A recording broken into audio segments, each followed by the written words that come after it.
today's episode of Nutter's Life, I have decided to try to refinish some furniture. I'm not sure how this is going to go, but basically what I want to do is take all of this and strip it down. I'm going to restain everything. I'm going to either replace or refinish the hardware. I'm not sure yet. And as I go along, I will probably do a lot of time lapse just because I know that if you're anything like me, you don't need to see every sanding stroke. You can watch a 5-minute video of 4 hours of my pain. So yeah, let's get started. I'll put you guys on time lapse and I'm gonna rip this stuff apart, see what we're working with.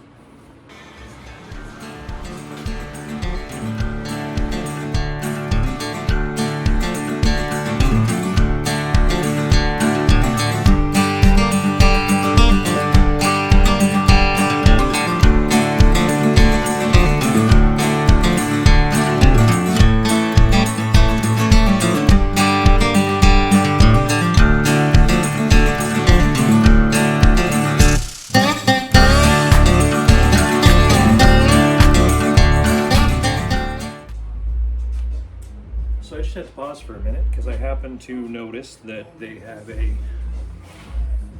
not sure if I can get this on camera or not. There's a big stamp in there. And this is the St. Barthélemy Furniture Company. It was a Montreal, Quebec-based manufacturer recognized for its quality vintage solid wood craftsmanship.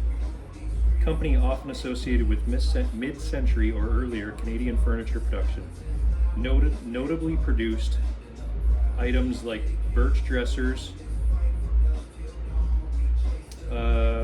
surviving pieces valued for their solid construction and in some case identifying labels and marks.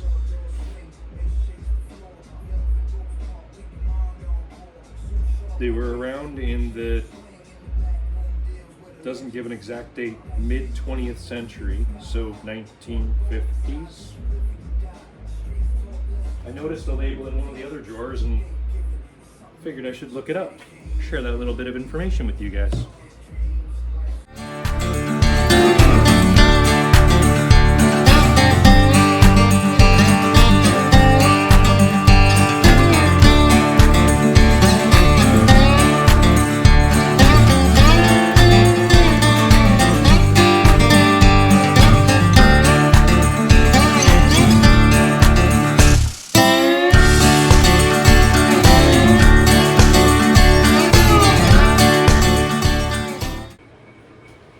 So in pulling it all apart, I did find a couple of things. A lot of these clips were, this one's missing both of its tangs. There also, a lot of them were cracked. This one's missing one of its tangs and it's also got a lot of crack. These are, I think original, I'm assuming original with the dresser. And I did find a date stamp inside the nightstand right here. These were made in 1976. So I'm not surprised these are broken. I did find online replacements.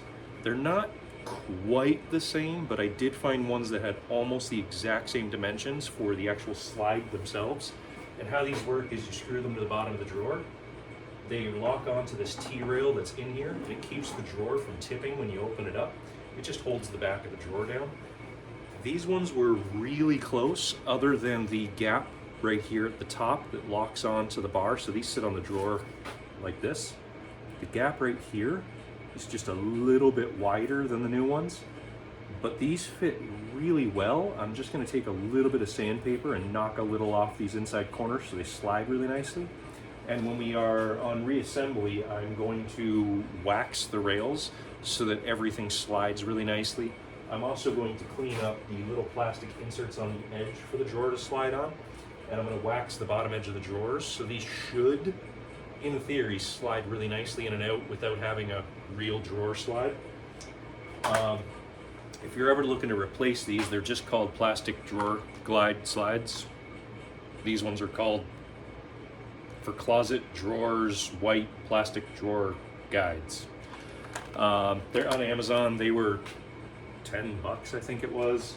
The other thing I picked up for this project was these little nail-on feet. So these basically, I removed all the little foam felt, whatever you want to call it, from the bottom of all of this. These have just a little nail on the end of them. So you line these up in your corners, put them on, then whoever does get these when I'm done with them, it won't scratch floors, it won't, teeter or totter as much, because that little bit of foam has a bit of give to it. So the bit of weight from these units should keep them pretty level and pretty flat.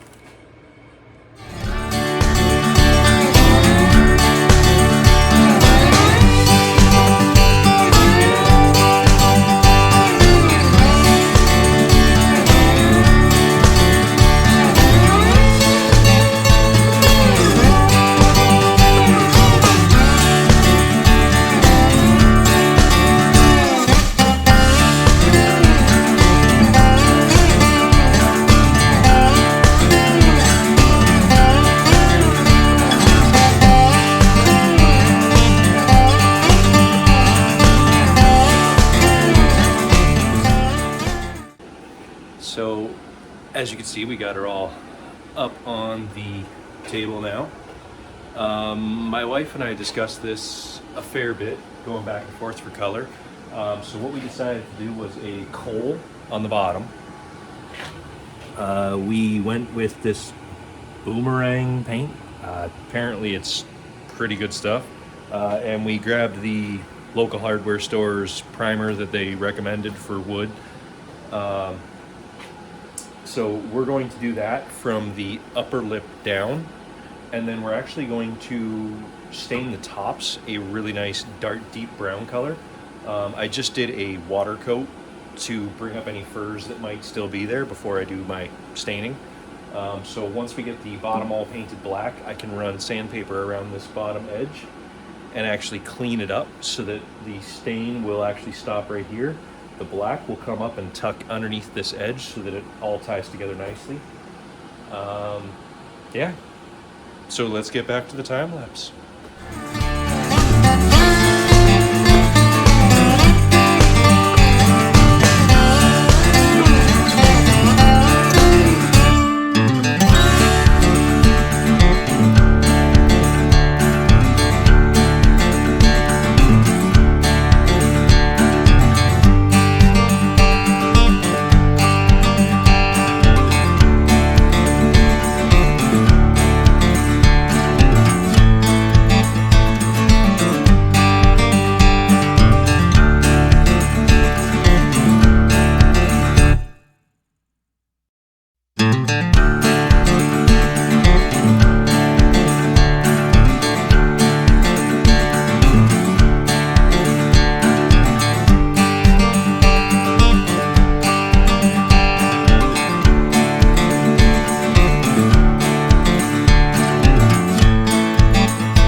So now that we've got everything painted, as you can see, the bases are painted.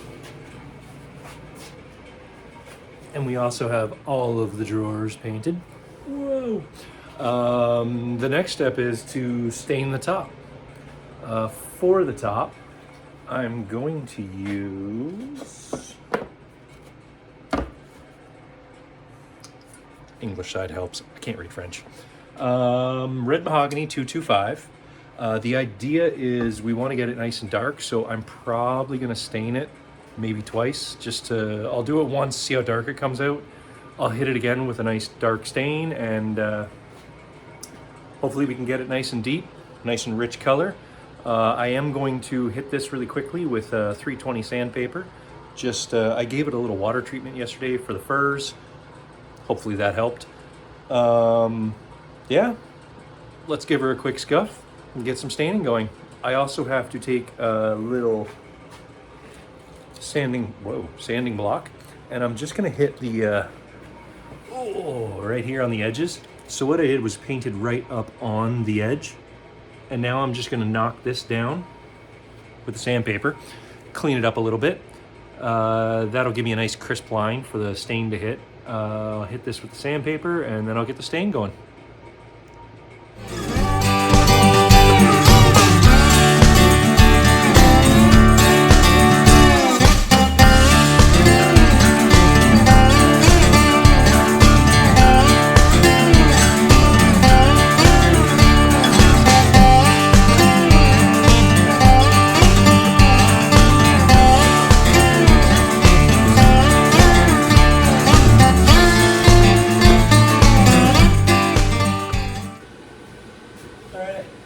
So it was brought to my attention that some of the time lapses were a little fast. So I'm hoping that what I can do is actually take the video and slow it down in the editing program instead of using the time lapse on my phone.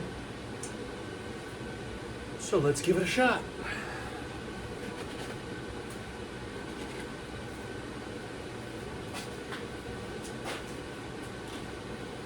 So what we're doing today is adding a little polyurethane to the tops of everything so that it has a little bit of armor. I don't know if this is going to end up in a dorm room, a kid's room, a B&B. Whoever buys it, it's their furniture at that point. So I just like to make it as solid as I can before it leaves my shop. That way, no matter what happens,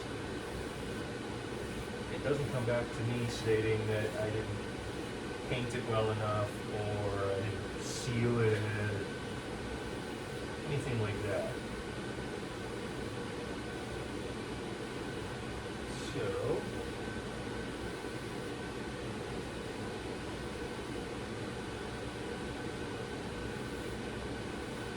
the other beauty of this is if I do a couple coats of this, I can scuff it between each coat, at which point I can kind of knock down, I'll use like 1000 grit. Just scuff it a little, do another clear coat. It should make a nice glossy finish on all the product. I'm going to do the drawers, then I'm going to do the tops and all of the bases.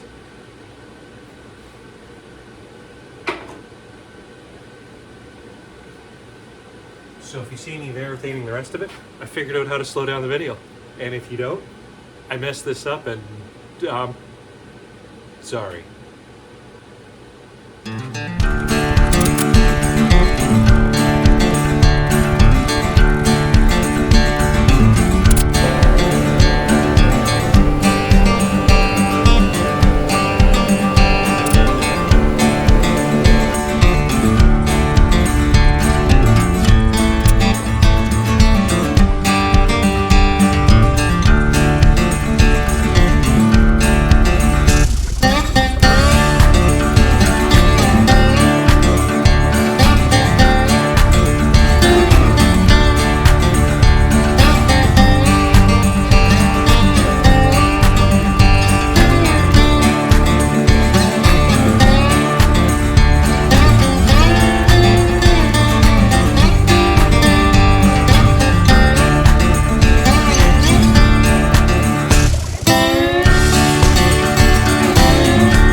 right, so that's first coat of urethane. Kind of gives everything just a little bit of sheen, but I also picked one that was kind of flat, so it should be relatively mellow when it's all dry. Here's hoping everything turns out as good as I think it will. All right, I'm kind of thinking 2 to 3 coats. I won't bore you guys with the other coats. That'll just be me out here in the shop. And that's it for today. Gotta let that dry, and I'll hit it again tomorrow. All right, so we ran into a small problem. The drawer glides that I took out of the front, they ended up being a little more brittle, a little more damaged than I thought they were. So I did order some new ones, but the project is on just a little bit of a hold still till I can get the parts in. It says it might be a week or two. So what I'm gonna do is actually make this the part 1. And while we're waiting for those parts to come in, I will start filming part 2, which is the bed frame and the headboard footboard that I gotta redo. So I'm really hoping that let this out as part 1, let that out as part 2. The 2 parts will come together and make one good bedroom set. I did get the drawer slides in, working on handles. I'm very unsure 100% what I want to do with those. The dark doesn't look very good. I'm not 100% sure silver's going to look very good. I do have some gold options, like the brushed brass gold looking color ones. So my wife and I have been humming and hawing a little bit as to what we're going to use there. So yeah, if you like my content, please feel free to leave a like, leave a comment, and let me know if I'm doing something right, something wrong. I really want to hear if I'm doing something wrong, actually, because I can't get better unless you tell me I'm doing something wrong. A subscribe would be fantastic if you don't mind. Anything helps, really. All right, I will see you in part 2. Have a good one. Come on back now.